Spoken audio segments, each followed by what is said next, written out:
we got the rookie phenom himself, Tyrone Tracy Jr., who is probably the best value pick for the Giants in this draft. And don't get me wrong, this was a great draft class, but there's something different about Tracy specifically. A guy that come off a 5th round draft pick, a guy to give you, over 1,000 yards, over 1,100 yards, total yards as a rookie, as a 5th round draft pick. Guys, that's a win. That is a win all damn day long. You're looking to get that out of a much earlier pick. You get a day 1, day 2 pick that gives you that. You still think it's a slam dunk. So, yeah, this is pretty damn good to go ahead and get that kind of return of a 5th round pick.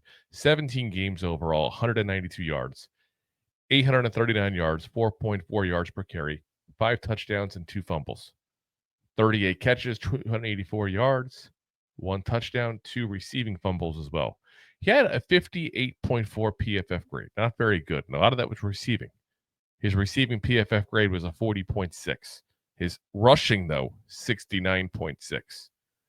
Ironic for a guy who was a former wide receiver to have such a bad record as a, receiving running back now just a couple years later after playing that position, the receiver position, in college. Little crazy there. Did have 3 kick returns also for 61 yards, so I should mention that as well. Did do a little bit in special teams there. But the big thing is the running. By the midway point in the season, he was the starting running back by far. Had, a good percentage higher of carries than Devin Singletary in the year. Had a good half a yard per carry difference with Singletary there, as I think we got Rob back there. There he is. So, yeah, this is a guy that legitimately took the starting role away from a well-established veteran in this league in Devin Singletary that a lot of people had a lot of high words of praise for. Singletary was never a A-tier running back, but he was a B-tier running back. You don't expect a guy from a 5th round pick to come in and take over that spot. And that's exactly what Tracy did. Again, probably the best value pick out of this draft class for the Giants there. We ended up, 3rd, I think, in rushing yards as well for rookies in the NFL. And keep in mind, he didn't play the first 3 or 4 games, basically. He had 2 yards in the first 3 or 4 games like that because he barely got the ball. Yeah, if there's what I say, I don't think he got many snaps the first 2 games. No, that's what I'm saying. It was definitely one of those slow starts where if he had played the whole year, he would have definitely had a much, much higher, stat count. I mean, if you go here, his first 4 weeks, he had a total of 29 yards rushing in 4 weeks. So he had over 800 yards in 13 games, guys. That's pretty damn good. Yeah.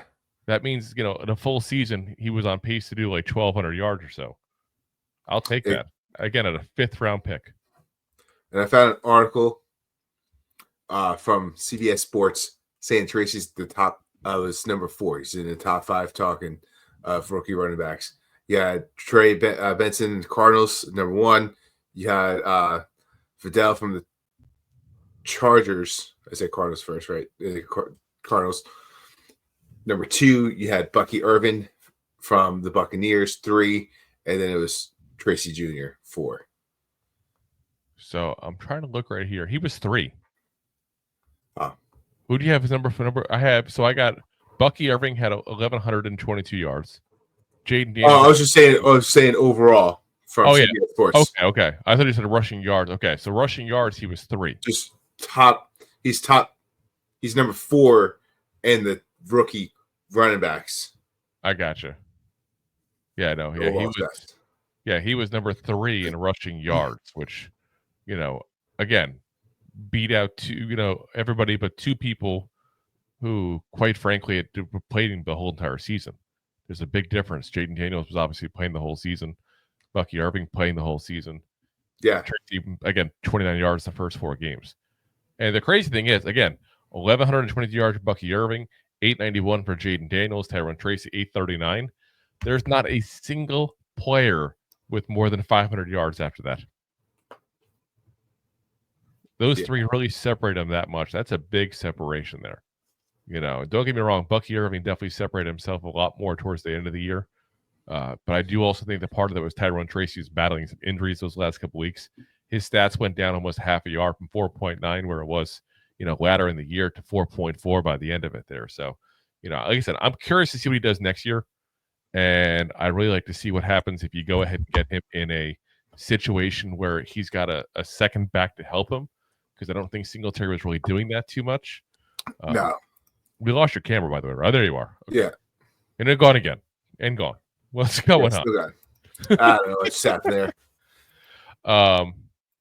But yeah, we really got to look at this. Like I said, getting a second guy to help him out, and I don't think he's going to end up be the workhorse back. I don't think that's a reasonable thing to think of him. But I do think that he has definitely the ability, to go ahead and become that guy who is a good leader of the stable of running backs here, so to speak. Rob, what is going on? Is your camera drunk? I think so. Sheesh. Jeez the piece. If you like that clip, then you will love the full episodes too. Find us on your favorite podcast app and look for us on all your favorite social media platforms. Thanks so much. Please, I'm begging you. Please subscribe.